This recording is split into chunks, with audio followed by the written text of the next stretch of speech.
This is Grandma reading a book to Emma and Caleb and Noah called The King's Shadow by Robert D.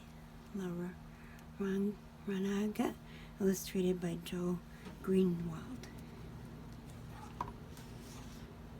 It's a very large book, The King's Shadow, and it's by Carol Rhoda Books from Minneapolis, Minnesota.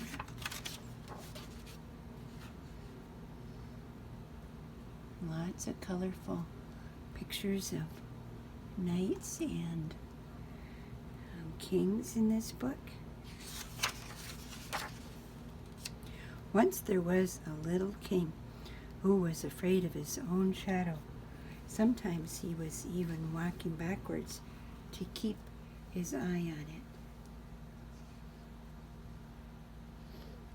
which looked pretty silly in a palace parade. So the little king called in his wise men and asked them what to do. "Chop off your shadow's head," said one. "Boil it in oil," said another. "Burn it at the stake," said a third. The king was afraid to do any of these things. After all, the shadow was attached to his feet. Weren't his wise men silly? "Then step out of your shoes," they said. But when the king did that, his shadow followed. So now he's got bare feet, and here's his shoes. They tried to paint over his shadow, but all the paint in the kingdom couldn't cover it up.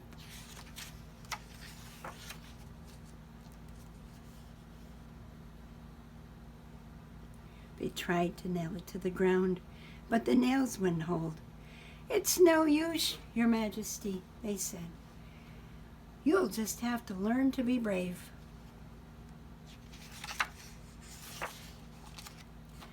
Instead, the little king locked himself in a dark room in the castle tower where he could hide from his shadow. One day, a messenger knocked at the door. "Your Majesty," he cried, "there is a fiery dragon loose in your kingdom. He says he won't leave until you fight him."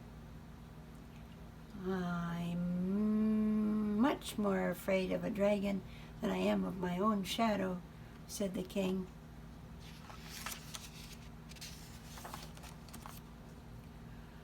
But there's no getting around it. The dragon had to be fought. So they dressed the trembling king in his suit of shiny armor, placed him on a horse, and sent him out to do battle with the dragon.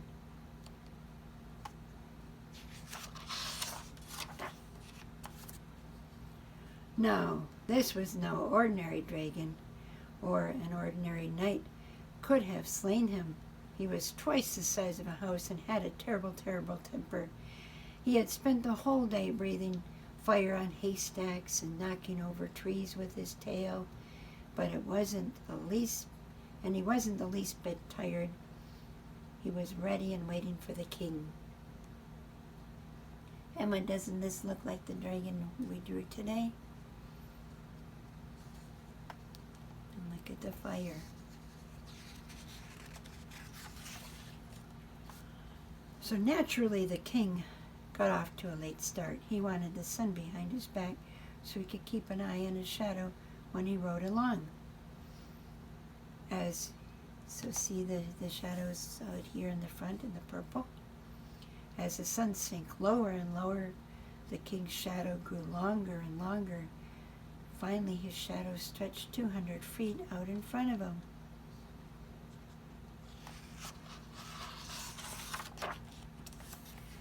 And when the dragon saw the shadow creeping over the hill, he began to snort and breathe out fire.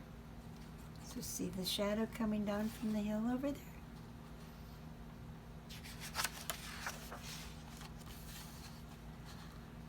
But his snorts turned to shudders, and his fire turned to smoke when he saw the size of the shadow. "Oh no, look how long the shadow is."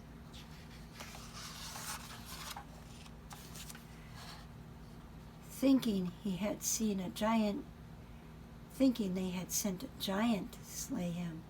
The dragon turned and fled. "Well, how do you like that?" the king said. "He fled at the sight of me." See the dragon running away? And a very, very long shadow, because he thought the shadow was from a giant because it was so big. And the little king turned around and headed back to the castle without once looking to see where his shadow was. After all, why worry about a shadow when you've just chased a fiery dragon? The end. So thank you for listening and giving you all three of you hugs and kisses from Grandma, and have a good sleep. Jesus loves you and I love you. Good night.